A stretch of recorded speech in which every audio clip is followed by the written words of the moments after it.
भोंदूबाबा अशोक खरातच्या प्रकरणामध्ये लोकांनी दुर्लक्ष करावे म्हणून नरहरी झिरवळ या मंत्र्याचं प्रकरण उघड झाले आणि या सर्व प्रकरणाचे मास्टरमाइंड मुख्यमंत्री फडणवीस आहे असं म्हटलं जात आहे.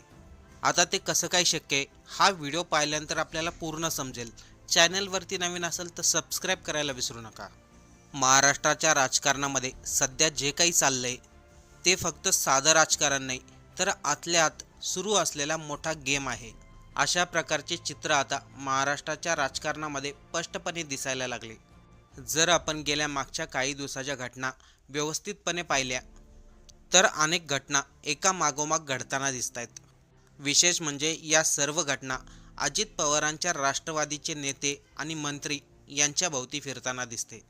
आणि याचं कारण माहिती आहे. अमित शहा यांनी काही महिन्या अगोदरच म्हटलं होतं, आता आम्हाला कुबड्यांची गरज नाही. अजित पवार ज्यावेळेस उपमुख्यमंत्री होते त्यावेळेस भाजपच्या काही आमदारांनी आरोप केला होता, अजित पवार हे भाजपच्या आमदारांना निधी देत नाही. त्यावेळेस अमित शहाच म्हणले होते, आम्हाला आता कोणाचीही गरज नाही. आणि तेव्हापासूनच हा सर्व खेळ चालू झाला आहे. आता इथे एक एक गोष्ट लक्षात घ्या, मग आपल्याला समजेल याच्या पाठीमागचा मास्टरमाइंड कोण आहे. या गोष्टीची सुरुवात होते धनंजय मुंडे प्रकरणापासून, त्यानंतर माणिकराव कोकाटे, त्यानंतर रुपाली चाकणकर आणि आत्ता नरहरी झिरवळ. हा फक्त योगायोग आहे असं म्हणण्याची चुकी करू नका, कारण की एखाद्या दोन गोष्टीमध्ये योगायोग जुळून येतो, पण प्रत्येक गोष्टीमध्ये असं होत नाही. या पाठीमागे कुठेतरी नियोजन असतं, टायमिंग असतं आणि राजकीय फायदा असतो. मधल्या काळामध्ये भाजपचे मंत्री जयकुमार गोरे यांच्यावर देखील असेच काही आरोप झाले. किरीट सोमय्या यांचाही व्हिडिओ व्हायरल झाला. त्यांच्या प्रकरणामध्ये ज्या पद्धतीने कारवाई व्हायला हवी होती ती झालीच नाही. ते प्रकरण पूर्णपणे दाबलं गेलं. त्यामुळे इथे एक महत्त्वाचा प्रश्न येतो. भाजपमध्ये जे लोक मंत्रिपदावर आहे, जे लोक सत्तेमध्ये आहे, त्यांच्यावरती आरोप होऊन देखील त्या पद्धतीने कारवाई झाली नाही, पण दुसऱ्या पक्षातील नेत्यांवरती कारवाई झाली आणि त्यांची बदनामीही झाली. राष्ट्रवादीचे मंत्री असलेले नरहरी झिरवळ यांचा ट्रान्स वुमनसोबत एक व्हिडिओ व्हायरल झाला. ते प्रकरण संपूर्ण महाराष्ट्रामध्ये पसरलं. झिरवळांचा तो व्हिडिओ तृतीय पंथाच्या भावानेच व्हायरल केल्याचं सांगितलं जात आहे. त्या व्हिडिओमध्ये बरंचसं काही दिसत होतं आणि विशेष म्हणजे शासकीय विश्रामगृहामध्ये हा सर्व प्रकार घडला होता. पण आपण जर या व्हिडिओकडे फक्त एक व्हिडिओ म्हणून पाहिलं तर आपण मोठा राजकीय संदर्भ चुकू. कारण मंत्री असलेले नरहरी झिरवळ यांच्यावरती गेल्या काही दिवसापासून राजकीय ट्रॅप लावला जात होता. जेव्हापासून अजित पवारांची राष्ट्रवादी प्रफुल्ल पटेल आणि तटकरे यांच्या हातामध्ये गेली तेव्हापासून झिरवळ त्यांच्या विरोधामध्ये होते. ते त्यांच्याच पक्षातील वरिष्ठ नेत्यांच्या विरोधामध्ये बोलत होते. त्यामुळे झिरवळ सर्वांच्या टार्गेटवर होते. या अगोदरही झिरवळ यांचं एक प्रकरण समोर आलं होतं. त्यांच्या पीएने लाच मागितल्याचा त्यांच्यावरती आरोप झाला. पण या प्रकरणामध्ये झिरवळ यांनी स्पष्टपणे सांगितलं, माझ्या पीएने लाच घेतली. या प्रकरणामध्ये मी जर दोषी आढळलो तर स्वतःहून राजीनामा देईल. झिरवळांच्या त्या वक्तव्यामुळे आणि त्यांच्या आत्मविश्वासामुळे ते त्या प्रकरणामधून वाचले. म्हणजे पहिला डाव फेल झाला आणि लगेचच झिरवळ यांच्यावरती दुसरा डाव टाकण्यात आला आणि ट्रान्स वुमनसोबत त्यांचा व्हिडिओ व्हायरल झाला. आता इथे आपण झिरवळांचं समर्थन करत नाही.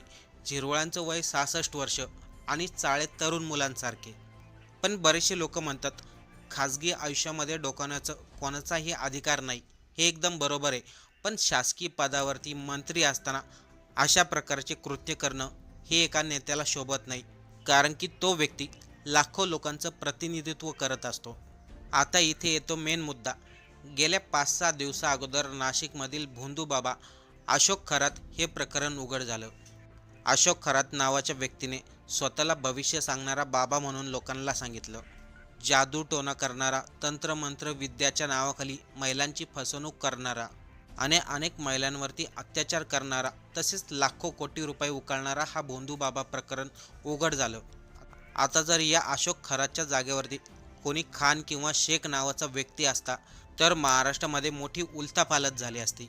पण अशोक खरात नाव असल्यामुळे स्वतःला हिंदुत्व समजणारा नेता कोणीही या प्रकरणामध्ये काहीच बोलला नाही. अशोक खरातचं प्रकरण हे अत्यंत गंभीर आहे. याच्यामध्ये मोठ्या मोठ्या राजकीय नेत्यांचे फोटो तसेच त्यांचा सहभाग देखील आहे. पोलिसांचा अशोक खरात प्रकरणामध्ये तपास सुरू झाला होता. मीडियावरती देखील या भोंदूबाबा प्रकरणाबद्दल वेगवेगळ्या गोष्टी दाखवल्या जात होत्या. महाराष्ट्रातील सर्व जनतेचं लक्ष खरात प्रकरणाकडेच लागलं होतं. सर्वांना वाटत होतं या प्रकरणामधून काही राजकीय नेत्यांची नावं पुढे येतील. पण अचानकच काल मंत्री नरहरी झिरवळ यांचा एक व्हिडिओ व्हायरल झाला. तसे पाहिले तर हा व्हिडिओ व्हायरल झाला नाही, केला गेला आणि त्यानंतर संपूर्ण जनतेचं लक्ष वळलं ते झिरवळ प्रकरणाकडे. राजकारणामध्ये या गोष्टीला काय म्हणतात माहिती आहे का? डायव्हर्जन. म्हणजे एका मोठ्या प्रकरणाकडून लोकांचं लक्ष हटून दुसऱ्या प्रकरणाकडे वळवणं. असं बोललं जातं की अशोक खरात प्रकरणामुळे काही मोठ्या लोकांची नावे समोर येणार होती. त्यामुळे हे प्रकरण जास्त पुढे जाऊ नये म्हणून मंत्री नरहरी झिरवळ यांचा व्हिडिओ बाहेर काढण्यात आला. आणि या संपूर्ण खेळाचे मास्टरमाइंड म्हणजे मुख्यमंत्री देवेंद्र फडणवीस. कारण की त्यांनी हे फक्त राजकीय फायद्यासाठी केलं असं बोललं जात आहे. यामध्ये एक साधी गोष्ट होती. रोहित पवारांनी कर्नाटकामध्ये FIR दाखल केली अजित पवारांच्या अपघाताबद्दल. ती महाराष्ट्रात झाली नाही. त्यावरती विधानसभेमध्ये मुख्यमंत्री फडणवीसांनी अगदी सविस्तरपणे सांगितलं, कर्नाटकामध्ये FIR दाखल झाली, त्याचा महाराष्ट्रात काही उपयोग नाही. म्हणजे कशा प्रकारे लोकांना खोटं दाखवायचं हे त्यांना पुरेपूर माहिती आहे. राजकारणामध्ये एखाद्या व्यक्तीला संपवायचं असेल तर निवडणुकीमध्ये हरवणं हा एक पर्याय असतो. पण दुसरा मार्ग असतो त्याची प्रतिमा खराब करणं, जेणेकरून त्याचं राजकीय आयुष्य संपुष्टामध्ये येईल. नरहरी झिरवळ यांच्याबद्दल देखील असंच घडलंय.